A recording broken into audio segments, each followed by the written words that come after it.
ഈ അഖണ്ഡ ഭാരതം എന്ന സങ്കല്പത്തിലേക്ക് നാം നീങ്ങുന്നു എന്നുള്ള ഒരു വാക്കുകൾ പലരിടത്തും നിന്നും ഉയർന്നു വരുന്നുണ്ട്. ആഗോളതലത്തിൽ ഇന്ത്യയുടെ സാന്നിധ്യം എത്രമാത്രം, പ്രത്യേകിച്ചും ഏഷ്യൻ ഭൂഖണ്ഡത്തിൽ ഈ അഖണ്ഡ ഭാരതം എന്ന സങ്കല്പത്തിലേക്ക് നാം എന്ന് നടക്കും എന്നുള്ള ചോദ്യമാണ്. അഖണ്ഡ ഭാരതത്തിൽ ഞാൻ വിശ്വസിക്കുന്നില്ല. കാര്യം എന്ന് പറഞ്ഞാൽ അഖണ്ഡ ഭാരതം ഒരിക്കലും നടക്കില്ല ചന്ദ്രനേരെ.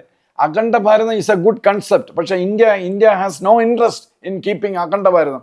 നിങ്ങൾ വിചാരിക്കുന്നുണ്ടോ നമ്മുടെ അഫ്ഗാനിസ്ഥാനും പാകിസ്ഥാനും പിന്നെ മ്യാൻമാർ ചിലപ്പോൾ നമ്മൾ എടുക്കുമായിരിക്കും, പാകിസ്ഥാനും ബംഗ്ലാദേശും അഫ്ഗാനിസ്ഥാനും കൂടെ ഇന്ത്യ അങ്ങ് ടേക്ക് ഓവർ ചെയ്യുന്നത്. അവർ വന്ന് പറയുന്നത് ഞങ്ങൾ സറണ്ടേഡ്, പ്ലീസ് ടേക്ക് ഓവർ.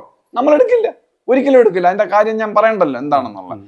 നമ്മൾ എടുക്കില്ല. പക്ഷെ നമ്മുടെ സാമന്ത രാജ്യമായി, അതാണ് അഖണ്ഡ ഭാരതം. നമ്മുടെ സാമന്ത രാജ്യങ്ങളായി നമ്മൾ വി വിൽ ഡിക്റ്റേറ്റ് തിങ്സ്. അങ്ങനെ അതിലേക്ക് നമ്മൾ ശ്രമിക്കുകയാണ്. അല്ലാതെ ഇന്ത്യയുടെ ഭൂവിസ്തൃതി നമ്മൾ കൂട്ടാനുള്ള സാധ്യത ഉണ്ടെങ്കിൽ ആദ്യം വരുന്ന പ്രവശ്യകൾ സിന്ധ് 1, 2 POK പാകിസ്ഥാൻ ഒക്കുപൈഡ് കാസ്റ്റ്, ഇത് രണ്ടും വരാനുള്ള സാധ്യതകൾ എത്രമാത്രം സമീപ ഭാവിയിൽ അങ്ങ് കാണുന്നുണ്ടോ?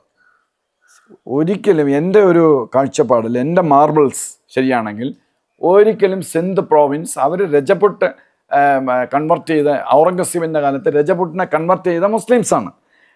നമ്മൾ ഹിന്ദു ഇതുമായിട്ട് സിന്ധിലെ സിന്ധി മുസ്ലിംസ്, നോട്ട് മൊഹാജിർ, അവിടെ മൊഹാജിറും ഉണ്ട്.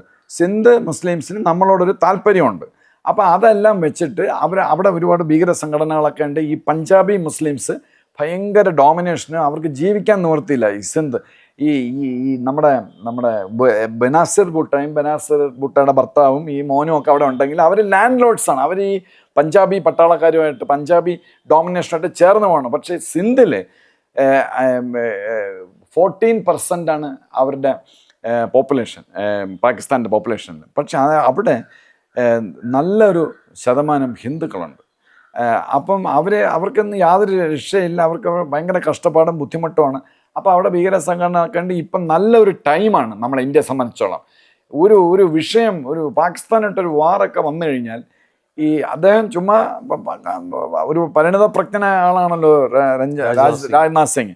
അദ്ദേഹം പല കാര്യങ്ങളും ഓർത്തിട്ടാണ് പറഞ്ഞത്, ഈ വാർ വന്നു കഴിഞ്ഞാൽ ഈ നമ്മൾ വിസ്തൃതിയൊന്നും കൂട്ടില്ല, നമ്മളത് അറ്റാച്ച് ചെയ്യില്ല. പക്ഷേ ഇപ്പോൾ ശ്രീലങ്ക നിൽക്കുന്ന പോലെ, അല്ലെങ്കിൽ ശ്രീലങ്കയെക്കാളും അടുപ്പം കാണിക്കുന്ന ഒരു പ്രോവിൻസായി, ബട്ട് പാകിസ്ഥാന് ടോട്ടലി അഗൻസ്റ്റ് ആയിട്ടുള്ള ഒരു സിന്ധ് രാജ്യം, അതാണ് അദ്ദേഹം വിഭാവനം ചെയ്തത്.